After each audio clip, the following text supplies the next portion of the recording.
नमस्कार मंडळी, रेश्माज किचनमध्ये तुम्हा सर्वांचं खूप खूप स्वागत आहे। तुम्हालाही माझ्यासारखं सकाळी राईस बनवला तर तो रात्री तसाच खायला आवडत नाही का? म्हणूनच मी मस्त असं पुलावची रेसिपी घेऊन आली आहे। आज माझ्याकडे खूप सारा राईस उरला होता सकाळचा, म्हणून आता इतकासा राईस उरलेला आहे। 2 बाउल इतका राईस आहे हा। त्याच्यासाठी साहित्य घेतलेलं आहे मी, थोडासा पुदिना कट करून घेतलेला आहे, कोबी घेतलेला आहे भरपूर असं थोडासा कट करून, 1 वाटीभर कोबी असेल इतका, टोमॅटो घेतलेला आहे 1 लालसर मोठा उभा चिरून, थोडंसं पनीर घेतलेलं आहे, कांदा उभा चिरून घेतलेला आहे, अद्रक लसूण थोडं कट करून घेतलेला आहे आणि बदाम काजू घेतलेले आहे 4 ते 5, वाटाणे थोडेसे घेतलेले आहेत, फ्रेश वाटाणे आहेत हे। आता याच्यामध्ये बिर्याणी मसाला घालणार आहे मी, बादशाचा आहे हा, आणि याच्यामध्ये थोडासा या राईसवरतीच मी टाकून घेणार आहे। जास्त घालायचं नाही, जास्त हा मसाला झाला तर खूप तिखट होतो पुलाव, मुलंही खाणार होती म्हणून मी थोडासा घातलेला आहे। तुम्हाला जास्त हवा असेल तर घालू शकता। इथं मी कढई गरम करत ठेवलेली आहे। अगदी साधी सोपी आणि संध्याकाळच्या जेवणामध्ये पटकन होणारी रेसिपी आहे। जर सकाळी राईस उरला तर आपण अशी रेसिपी करून मुलांना हा राईस खाऊ घालू शकतो। आता हेल्दी बनवायचं आहे म्हणून मी अगदी थोडासा तूप घातलेला आहे। डाएटवाली लोकही खाऊ शकतात याला। असं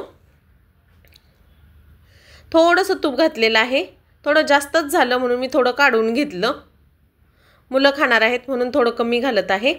आता हे तूप चांगलं कडकडीत गरम झाल्यानंतर खड्या मसाल्यांमध्ये जिरे आणि दालचिनीचा तुकडा इतकंच मी घातलेला आहे, कारण जो आपण बादशाचा मसाला घेतलेला आहे बिर्याणी मसाला, त्याच्यामध्ये खडे मसाले बऱ्यापैकी असतात, त्यामुळे मी एवढेच खडे मसाले घेतलेले आहेत। आता तूप आपलं चांगलं कडकडीत गरम झालेलं आहे, याच्यामध्ये भरपूर असं जिरं घालून घेतलेलं आहे, 1 छोटा चमचा इतकं।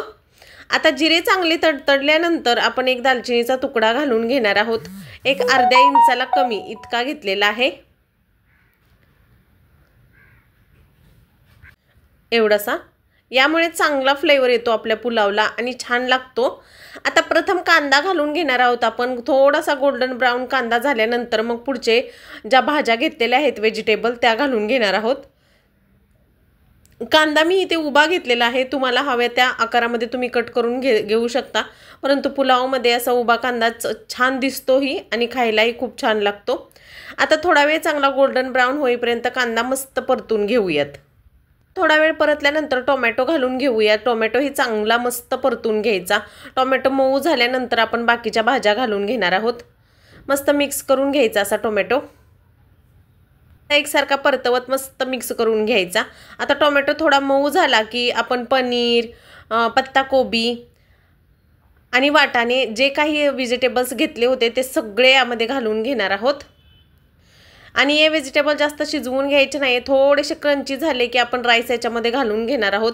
हे सगळे व्हेजिटेबल्स घालून आता सुके मसाले हे ॲड करून मस्त मिक्स करून घ्यायचं। हे छान परतले, नुसते क्रंची केले तरीही खाताना खूप टेस्टी आणि रुचकर लागतात। हे भरपूर व्हेजिटेबल आहेत त्यामुळे मुलांनाही खायला द्यायला अगदी गिल्ट फ्री आहे ही रेसिपी। एकसारखं परतवायचं हे, आणि नंतर थोड्याशा क्रंची झाल्या की धना जिरा पूड घातलेली आहे मी 1 चमचा, लाल तिखट घातलेला आहे, तुम्हाला हिरवी मिरची हवी असेल तर घालू शकता। आणि व्हेजिटेबल ज्या माझ्याकडे होत्या त्या मी ॲड केलेल्या आहेत, तुम्हाला दुसऱ्या कोणत्या व्हेजिटेबल आवडत असतील तर त्याही ॲड केल्या तरीही चालेल। आता हे सगळं मिक्स करून घ्यायचं आणि मीठ घालून थोडा वेळ झाकण लावून भाज्या एकदम क्रंची टेक्स्चर यासाठी झाकून ठेवायच्या आहेत। वाटाणाही घालून घेते मी या ठिकाणी, अगदी थोडासा वाटाणा घेतलेला आहे मी, फ्रेश वाटाणा आहे हा। तुमच्याकडे जर फ्रोझनचा वाटाणा असेल तर प्रथम तुम्ही हा शिजवून घ्या, माझ्याकडचा हा अगदी फ्रेश होता त्यामुळे शिजायला त्याला फार वेळ लागला नाही, म्हणून मी तसाच घालून घेतलेला आहे। सगळं मिक्स करायचं आणि झाकण ठेवायचं आणि 1-2 मिनिटात एक वाफ काढून घ्यायची या सगळ्या भाज्यांना। झाकण ठेवूयात आणि 1-2 ते 2 मिनिटासाठी मस्त झाकण ठेवून भाज्या क्रंची करून घेऊयात।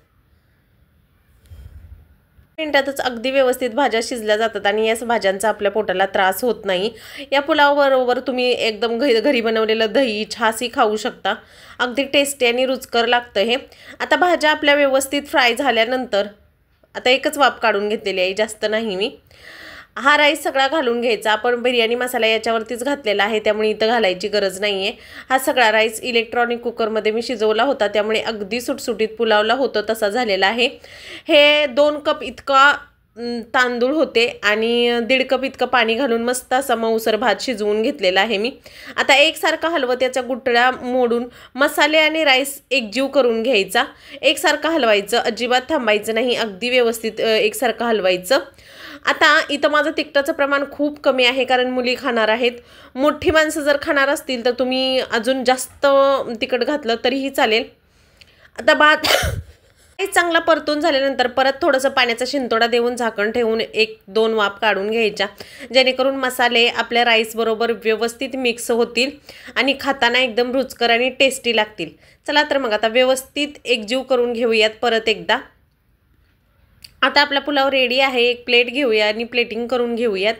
किती सुटसुटीत आणि मस्त असा पुलाव रेडी झालेला आहे, पाहू शकता. कोणी म्हणणार नाही सकाळी उरलेल्या राईसपासून आपण हा पुलाव बनवलेला आहे.